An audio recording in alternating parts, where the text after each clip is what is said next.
Miss Bailey, we are live. Are you ready to do this? I am. I am. Let's run it. KTTV, giving you what you need. Motivation, education unleashed. H-Town representing, we forever keep it rolling. Join the conversation with inspirational stories. Thought provoking, feel that energy. Kendrick Thomas aiming to lift the community. True indeed, tune in, come and see. Giving you what you need. KTTV, let's go. Hey, KTTV.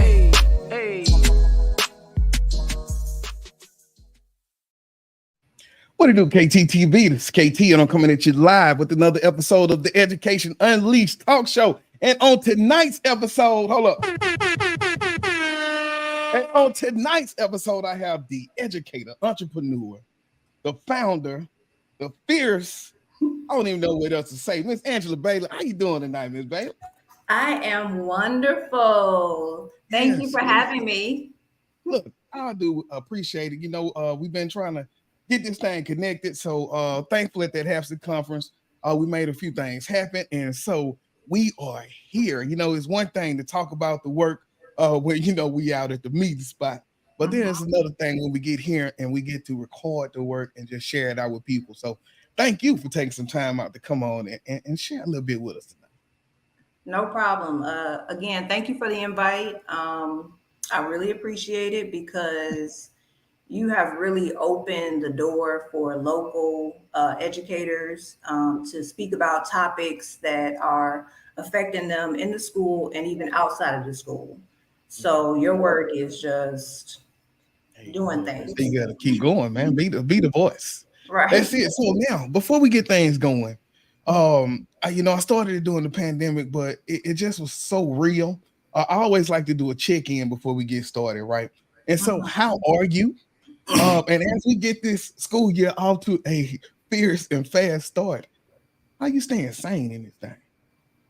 Okay, well, it's just September, right? And typically things kind of change in October. That's when you really see true personalities come out. You know, you get to see the facade up until October. However, I have been seeing the faces in September. So I think there's just a little change in our fifth graders this year. I think the sixth graders are okay, but it's something about these fifth graders that came into the school this year. I want to say they're probably more antsy, more jumpy, runners.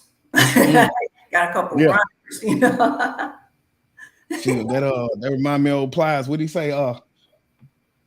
Hey, ain't no honeymoon, bitch. It's over.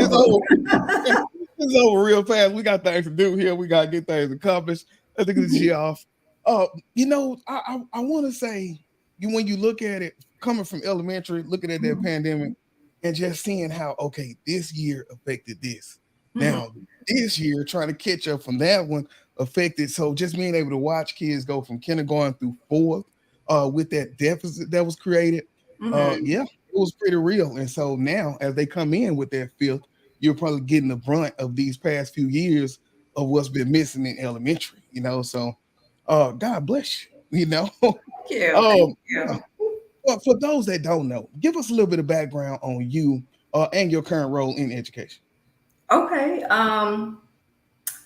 Let's see. I have been in education for 13 years. I want to say that I started as a sub with Houston Independent School District. Then I moved on to become a para with Fort Bend Independent School District. And then after that, I started my career with A-Leaf Independent School District. Initially, I was an interventionist, just kind of filling things out. And then I just decided to take the test. Passed the test. I am certified in special education, K through 12. I have my 4 through 8 generalist. And my current role is a case manager I provide math enrichment to students who are struggling. Yeah, math. Woo! God bless you on that math. Look, Math is fun though. Math is fun. and finite. Hmm.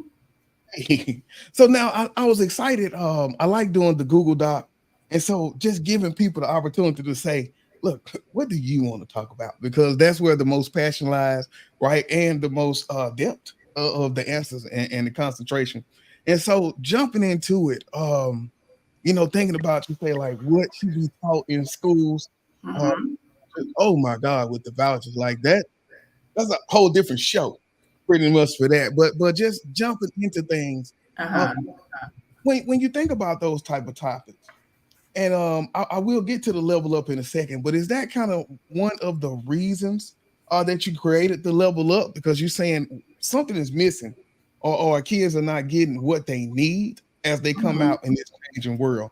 So where did even those topics kind of come from when you had that chance to put them down? Um,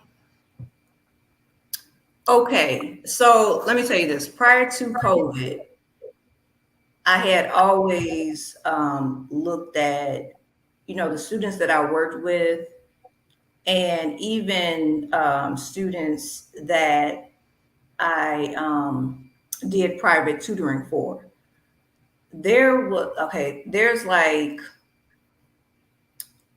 I just want to say maybe life skills. You know how everybody's like, oh, life skills is in the middle hallway or in the back of the school. No, I'm talking about analyzing, problem solving.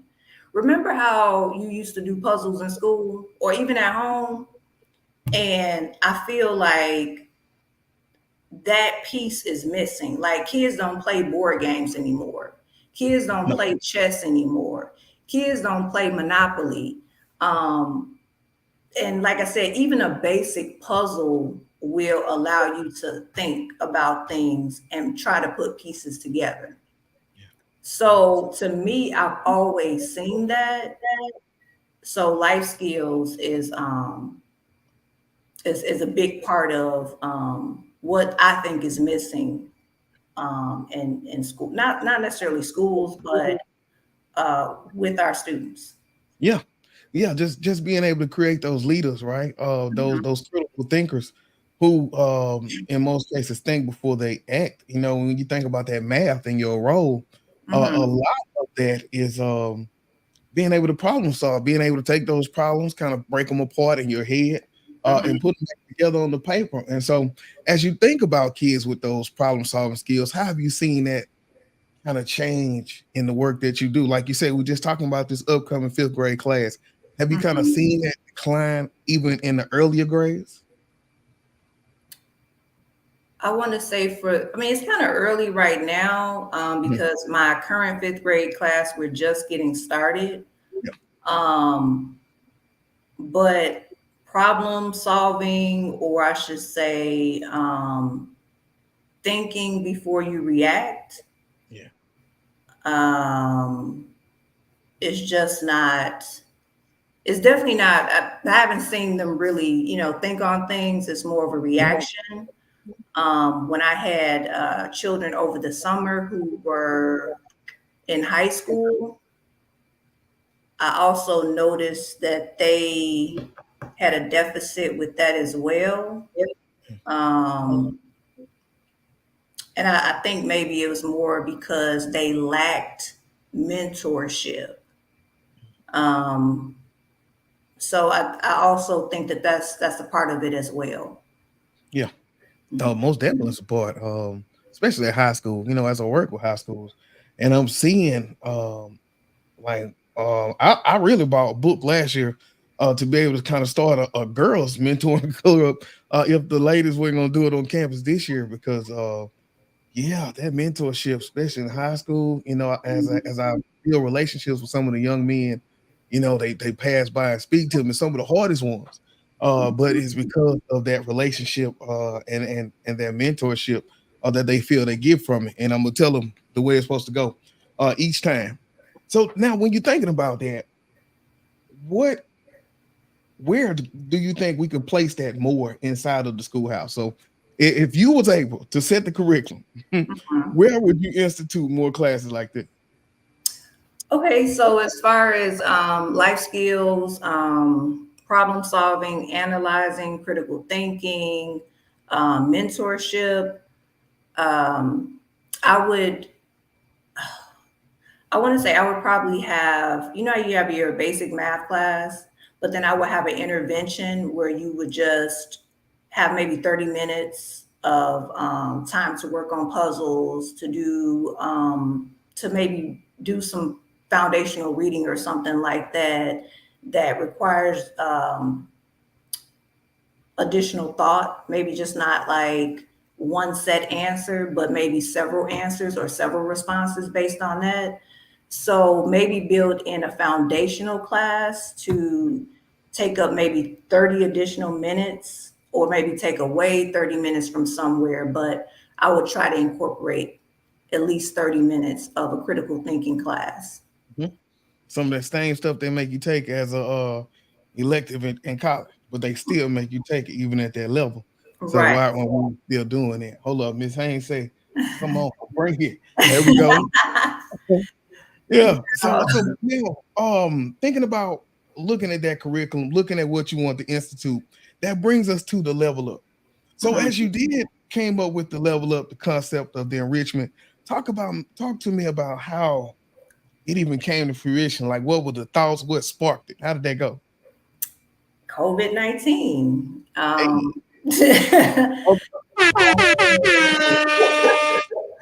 No, it was devastating.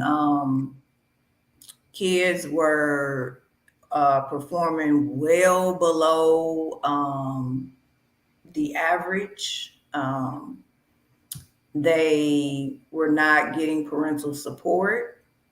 They were trying. I mean, they were trying their best. Every student that I worked with, they gave me their best.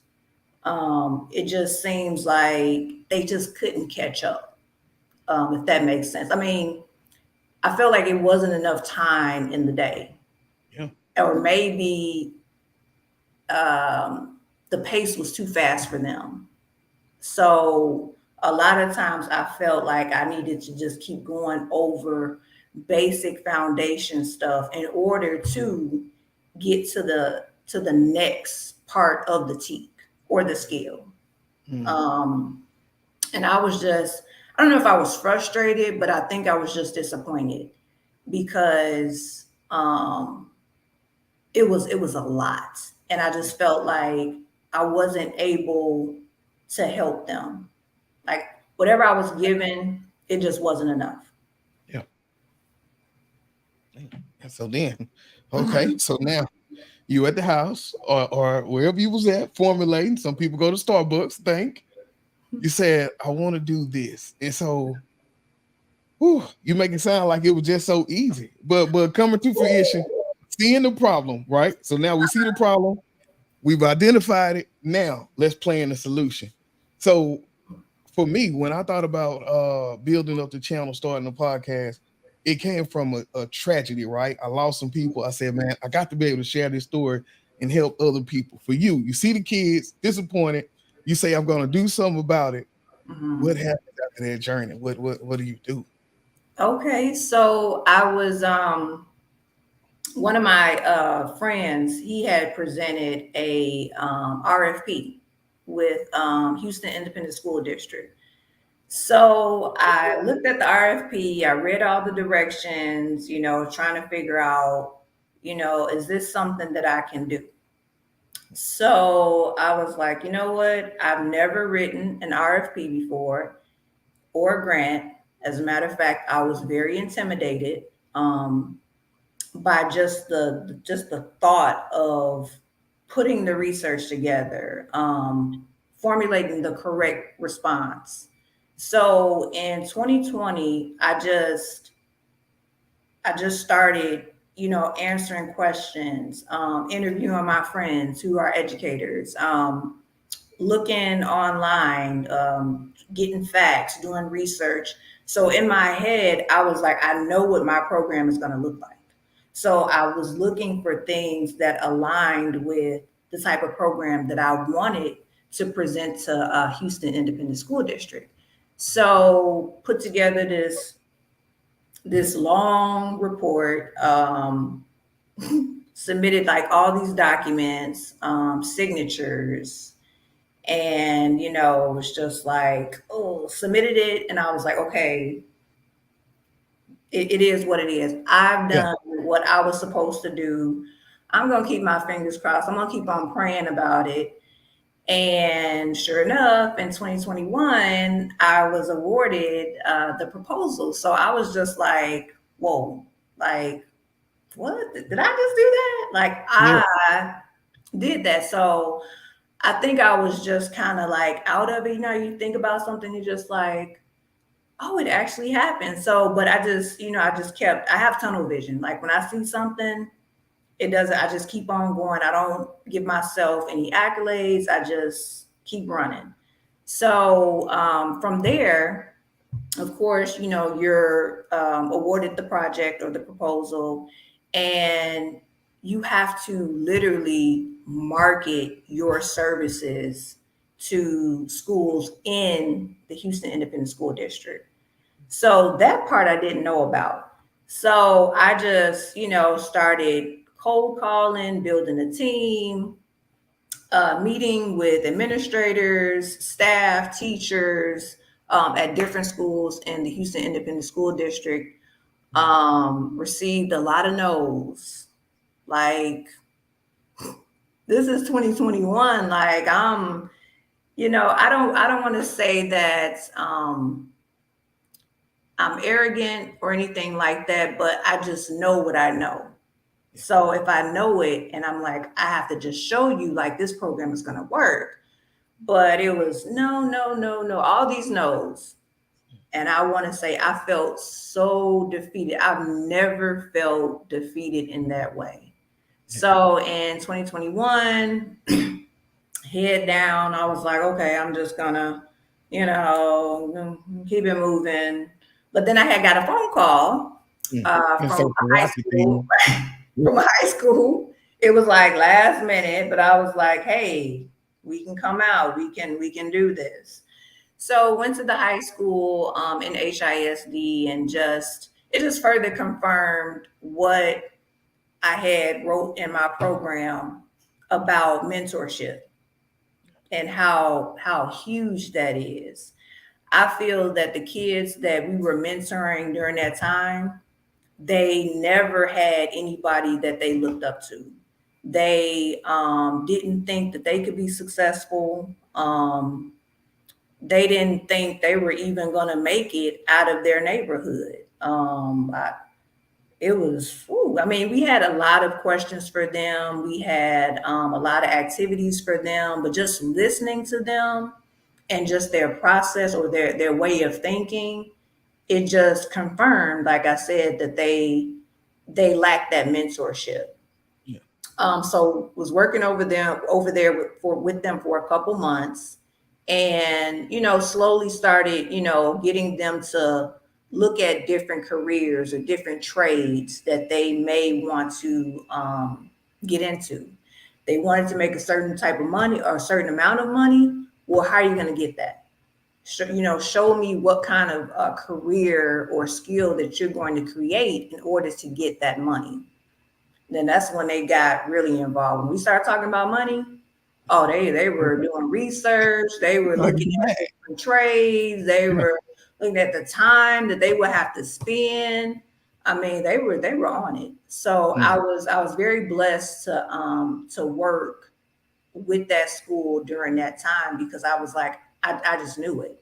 And the crazy part is, I believe I believe the superintendent at that time created this huge campaign about mentorship. And I was like, my proposal was based on mentorship. Like, if you look at the whole proposal, it started with, we need to build trust. We need to pair kids with people that they can look up to, people that they admire, different skill sets that they may want to learn. These are the type of people. And actually, we bought in like professionals that graduated or that were part of that community. So when they were coming in, the kids initially was like, "Who is this guy? Who is that lady?" Well, they came from your neighborhood, and this is where they are now. So it was just it was just crazy because I was like, I put that in the proposal, and now the superintendent's saying like we got to have mentorship, not just academics. And I think that was the first time I've heard that in Houston, that mentorship. We're going to put something out there to help these kids because they're lacking social skills, they're struggling emotionally, not just academically. So everything that he was saying, I was like, that was in my proposal. Come So. on, man. That's it. Look, Ms. Haynes say that I think this when you were talking about getting that call Uh-huh. from the high school, she said that's a great feeling.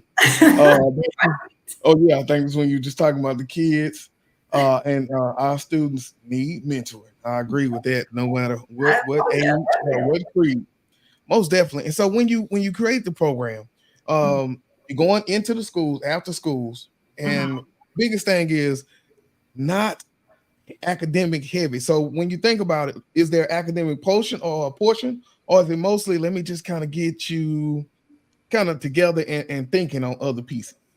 Okay, so it just depends on the situation. Mhm. So for instance, if you ask us to do academics, okay, great. We're going to do the academics because we know that that's what you want us to do. But I'm going to pair these kids up with someone that they're going to look up to. So the mentorship actually starts when we do the pairing. So yeah, we're doing academics, but at the same time, we're having conversations. Yeah. Like, what do you like Okay. to do?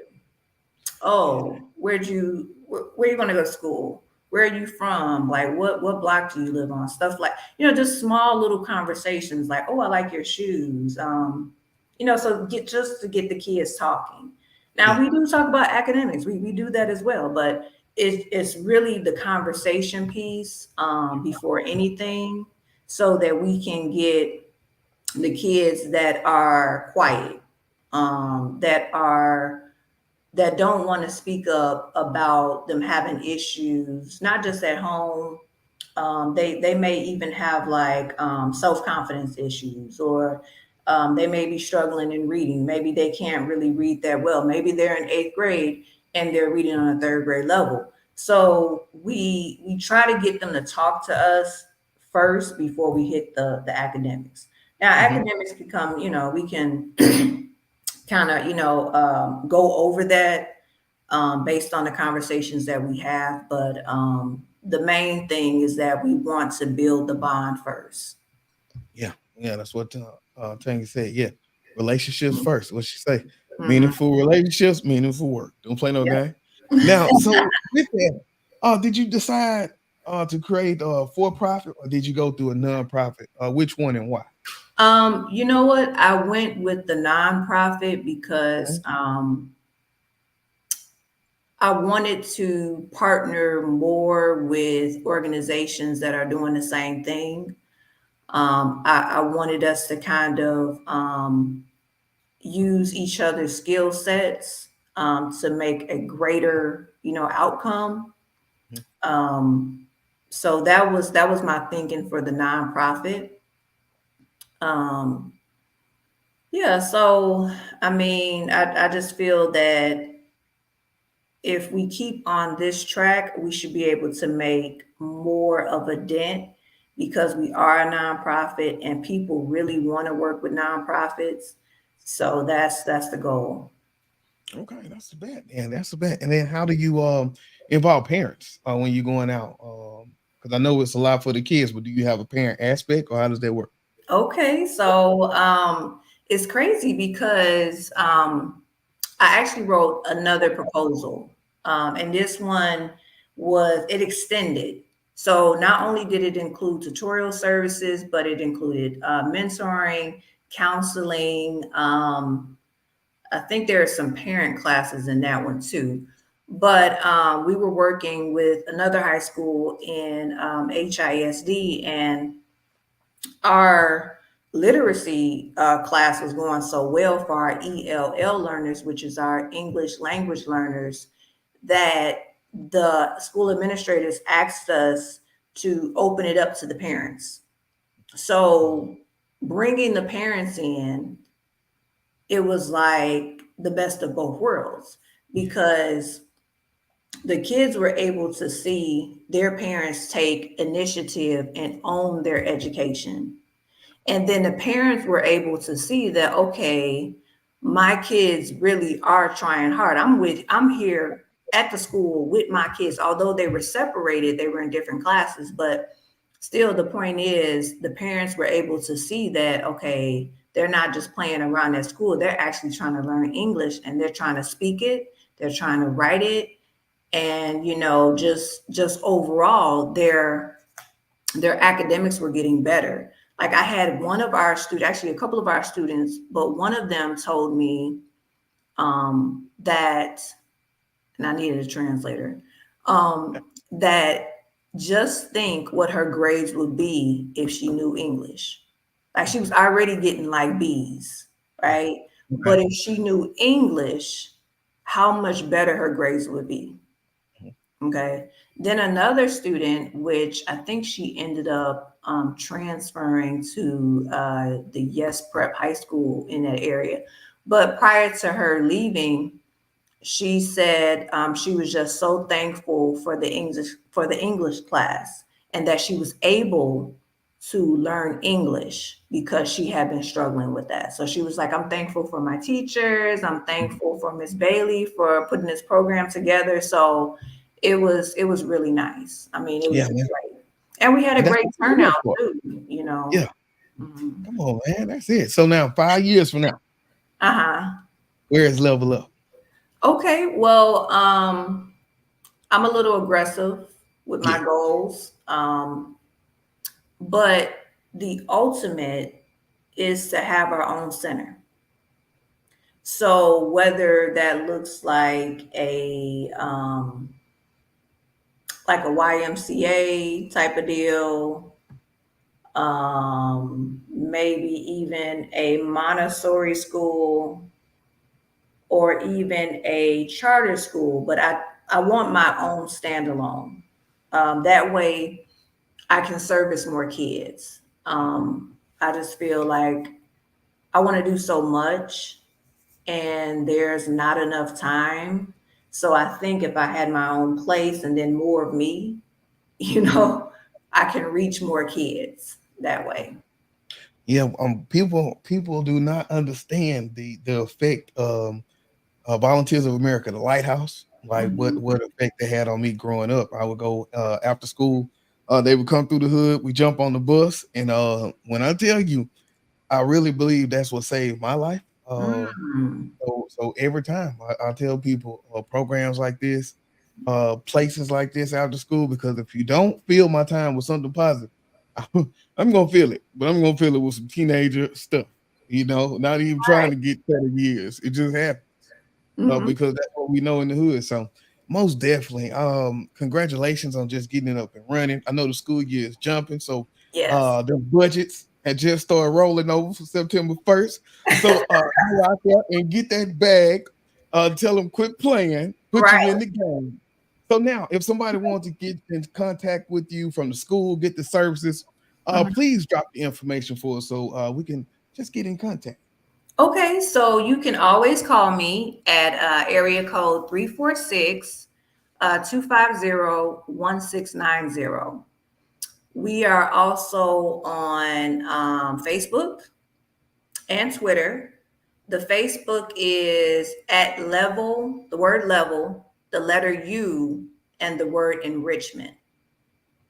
Okay. And then our website is actually www dot the word level, the letter U, enrichment.com. Also, if you want to send us an email, you put info at the word level, the letter U, enrichment.com. And then my Twitter is at L underscore up enrichment. Mm. So what I do is if you send me those, I I'll can. put them in the comments of the video, and Okay. we'll be able to have them online like that. Man, Okay. well, I sure appreciate it. Let me see, say you couldn't hear my applause, man. I heard it. I heard it that time. I heard it.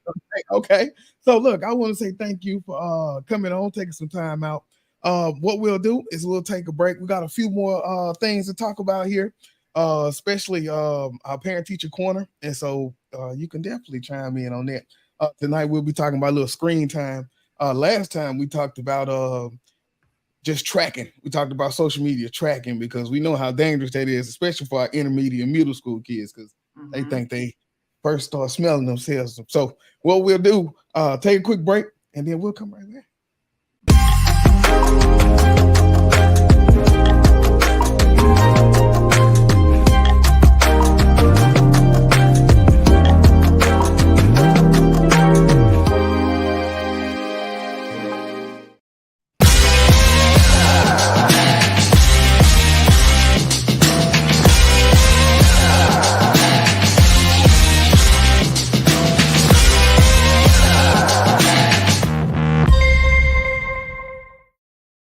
Oh, just getting in. Look, I always got to put that out there because we always selling something. So y'all make sure y'all get ahead of it. Look, we got to keep that thing going just because the bag is very important. So let's keep it rolling, people. Now, in the parent teacher corner, what I try to do is I haven't got a parent. It's kind of like an SDC meeting. I always want to have like a teacher and a parent together so that we can kind of talk about these issues. But Yeah. we got two teachers, so I think we'll just represent. Are you a parent? No, I'm not a parent. I do have godchildren.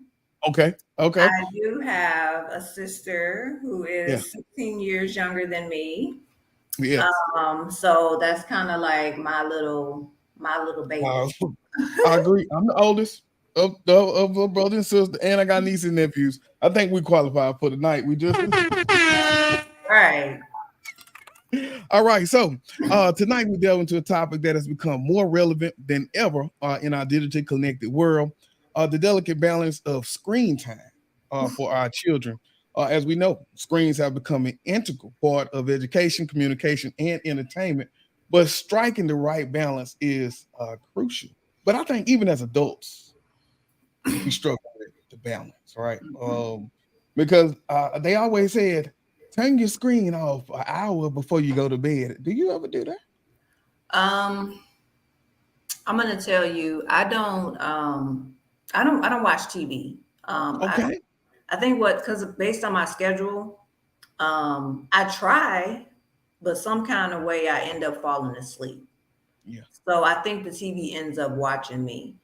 Um, I know I've gotten better with putting my phone down, but it's constantly, I have to remember to put it on silent or turn it down because it's constantly going off. Yeah.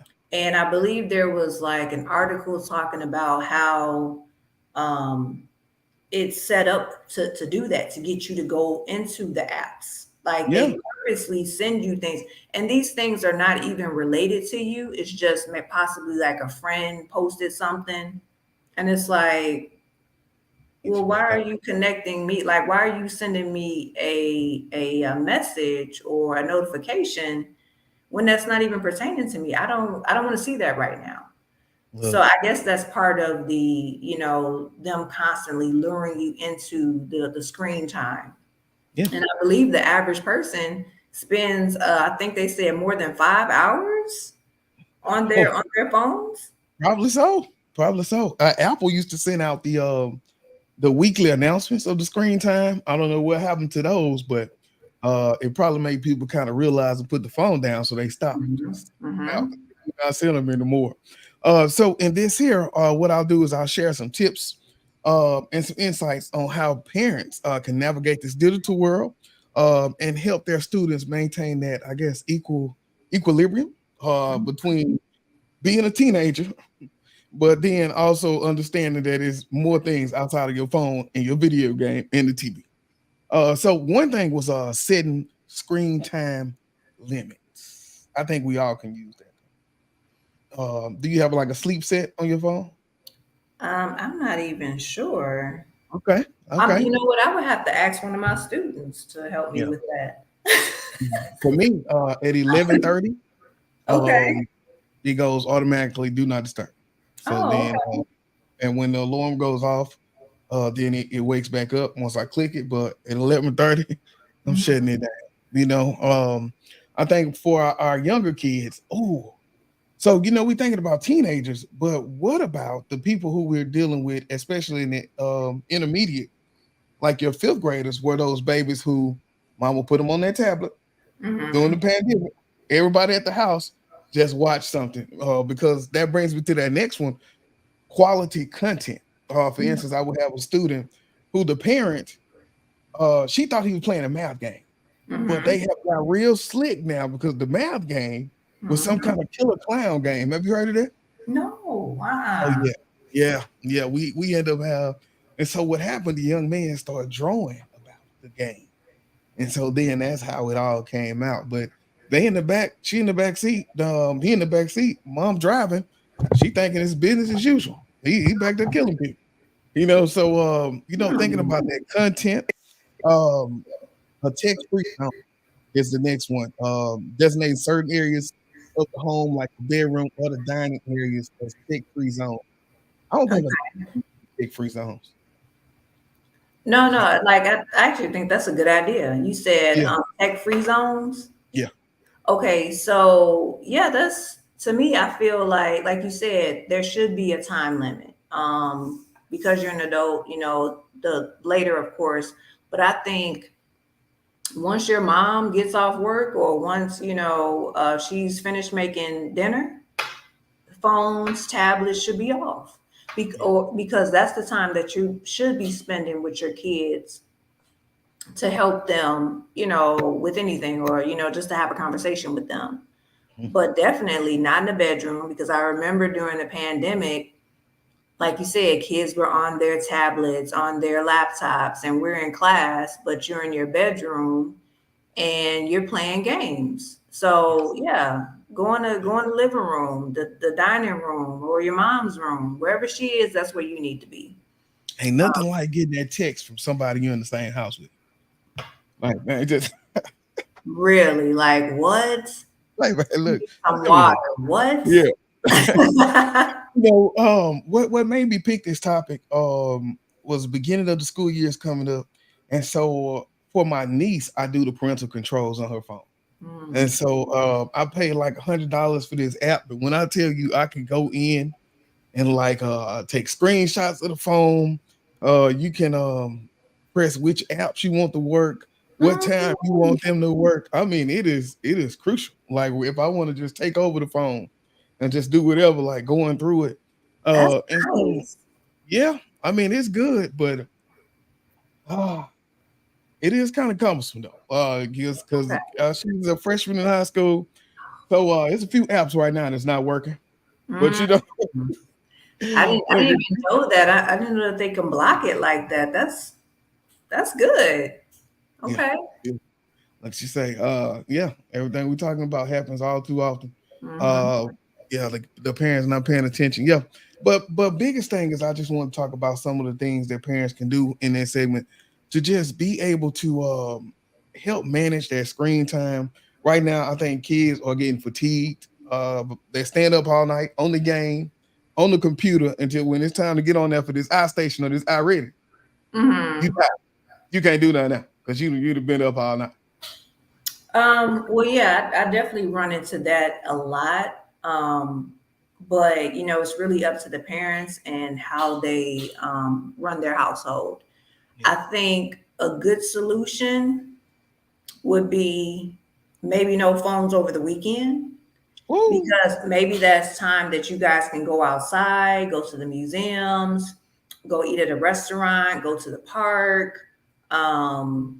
Like back in the day, like I remember being outside like all the time when I was a kid. That was fun to me. Mhm. After, did your homework, washed the dishes.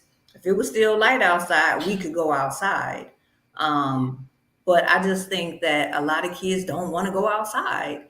So instead of, having our tablets and our phones on Saturday and Sunday, maybe we can make that family time.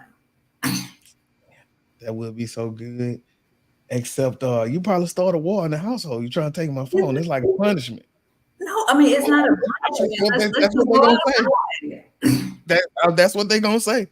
Now, some people I do know, and I actually still in this day and age know some people who say we don't watch TV during the week. On the Mm, weekends they get to watch TV, but when they come home, it's books, study, bed, tomorrow. okay, okay. Yeah, I want to see 10 years from now how them kids turn out because they only catch weekend TV. I don't know what they look at. So I'm ready. I'm interested to see this. All right. So what we'll do, we're gonna take one more quick break. Come back. I want to talk about our educator highlight, and then look at a little, try to look at some trends in education, and then we're gonna wrap this thing up. Miss Bailey, you ready to do that? I am. All right. I'll be right back. You see the drippy, I'm fitted up. Hop in my car and the giddy up. Secure the bag, yeah, I get the bus. Pick it up, pick it up, pick it up. You see the drippy, I'm fitted up. Hop in my car and the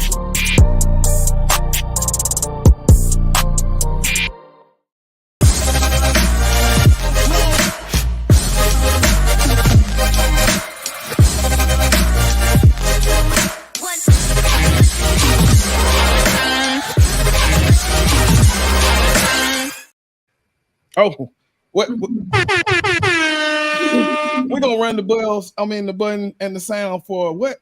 Always selling something. Look, people, head to the website, KTTV.com. Make sure you get logged in. We got merch, we got books, we got everything, y'all. Just get to the website and check that out.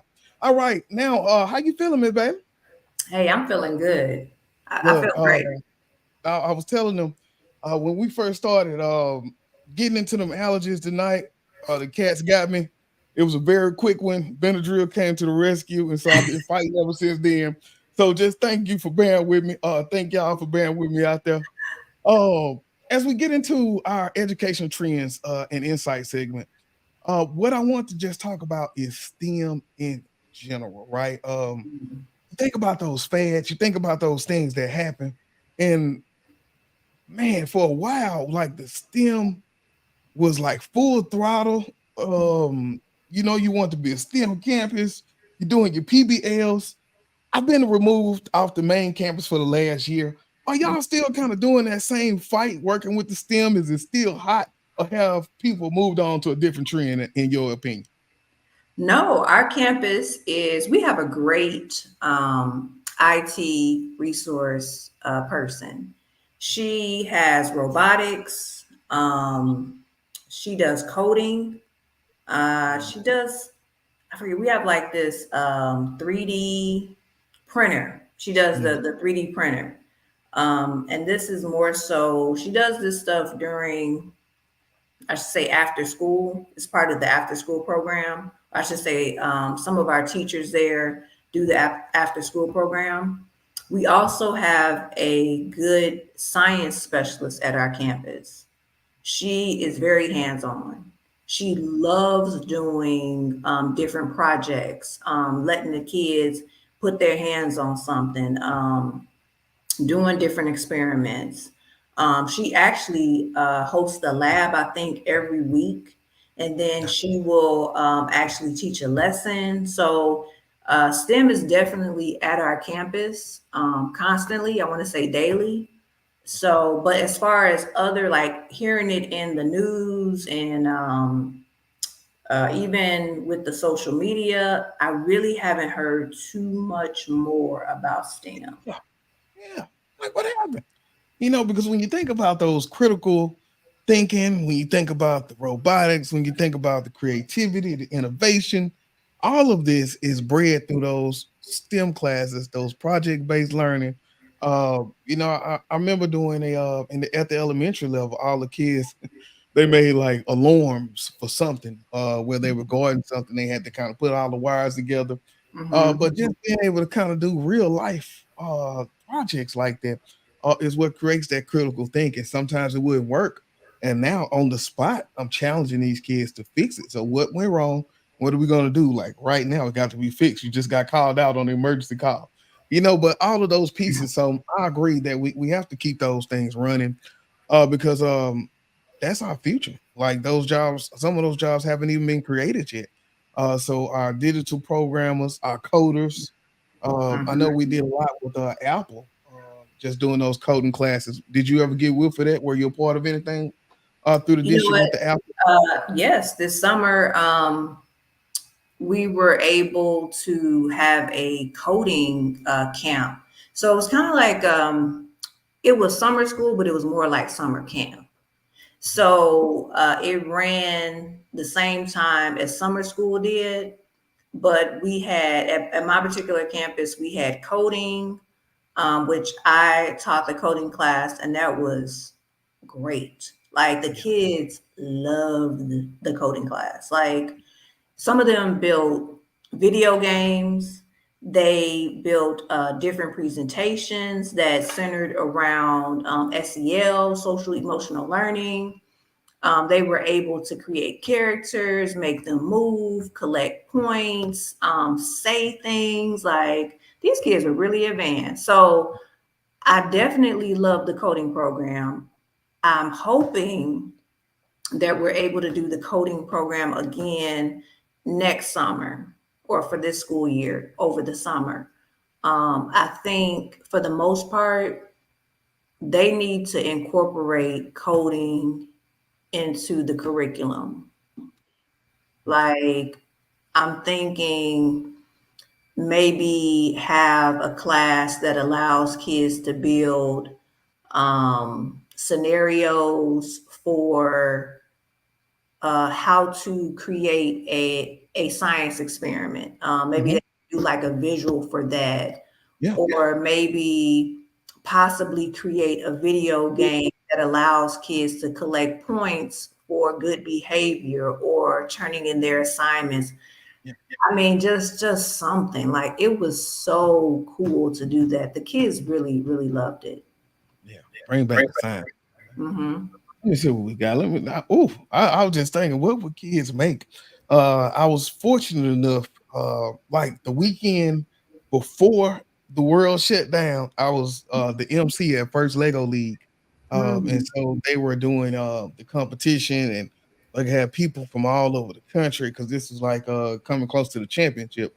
But being able to see those kids so excited about just being able to think critically, put the application, build those robots. It was a few nerds.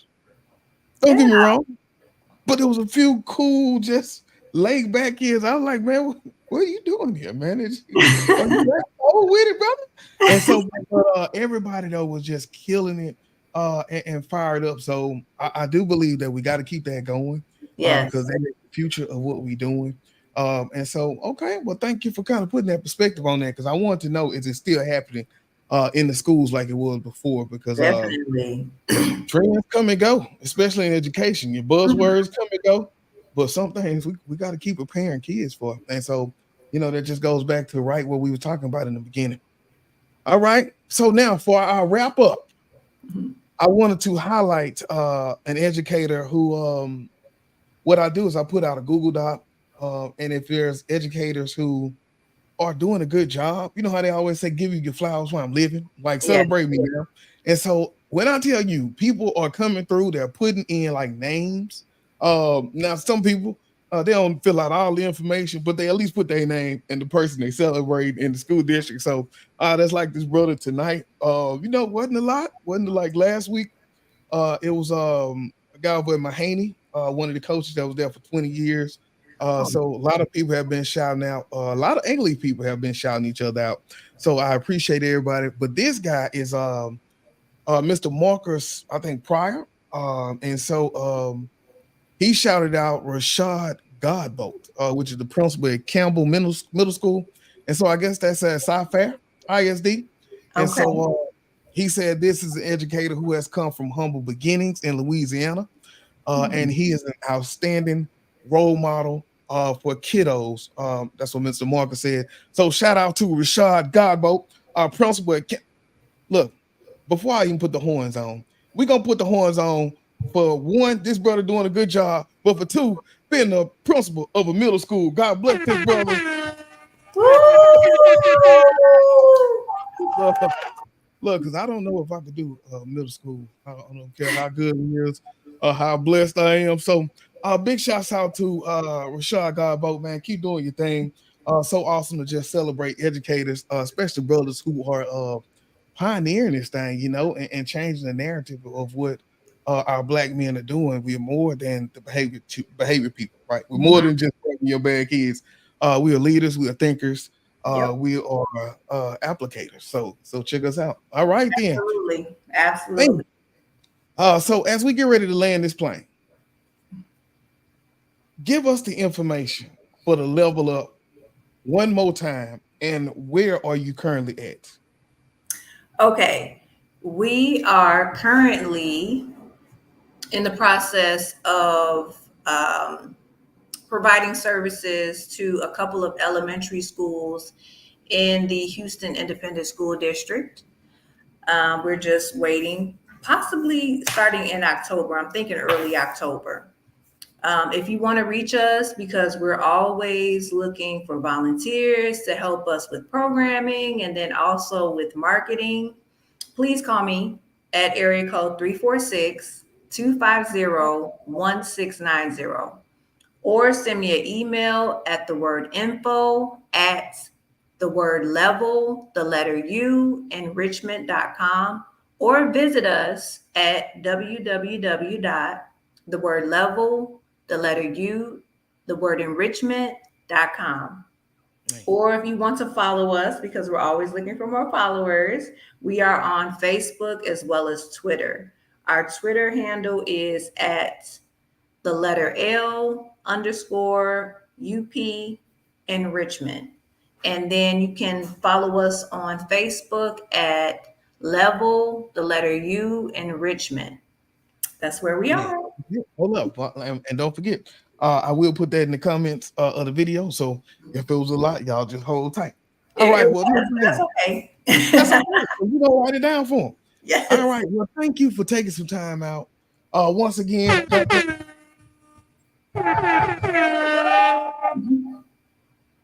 want to say thank you. Man, this is Thursday night.